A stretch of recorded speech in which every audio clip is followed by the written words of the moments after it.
En septembre, deux patients qui ont été transplantés donc par Stéphane à l'hôpital des 15-20. Donc, c'est une collaboration avec l'Institut de la Vision et l'hôpital Saint-Louis. Et donc, on a fabriqué effectivement un petit patch qui fait 3 mm sur 5 mm avec ces cellules de l'épithélium. Et en fait, ces cellules de l'épithélium, c'est un peu les babysitters des autres cellules de la rétine qu'on appelle les cônes et les bâtonnets qui transforment la lumière en signaux électriques et ensuite notre cerveau en fait une image. Et donc, ces cellules, elles viennent protéger ces cellules qui sinon meurent dans les rétinites pigmentaires.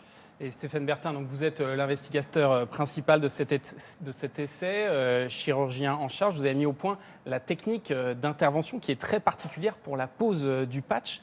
Comment ça se déroule cette opération? Parce que ça nous paraît à nous absolument incroyable. Alors c'est très particulier effectivement.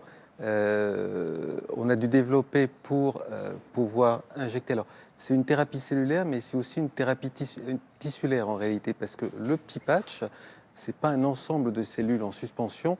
Ce sont des cellules qui sont jointives et en fait, Christelle arrive à fabriquer un tissu jointif qu'on va greffer sous la rétine. Donc, on a dû développer un instrument qui permet de prendre ce patch-là, qui 3 mm sur 5, ça vous paraît petit, mais quand on fait une chirurgie au niveau de la rétine, c'est extrêmement grand.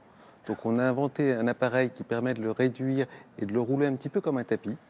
Et l'intervention donc consiste à aller au niveau de la rétine et à séparer la rétine, c'est un millefeuille d'une dizaine de couches.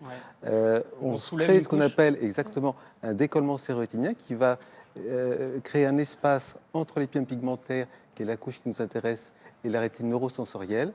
Et par une petite incision, grande en réalité, mais petite pour vous, de 1 mm, on va glisser ce petit patch sous la rétine. Ensuite, il faut l'orienter parce qu'il y a un sens, une face on et une face off. Il faut le déplacer et le déplisser sous la rétine pour le mettre au niveau de la région maculaire. Et on termine l'intervention en mettant un petit pansement avec du gaz qui permet de bien plaquer le patch au sein de la rétine.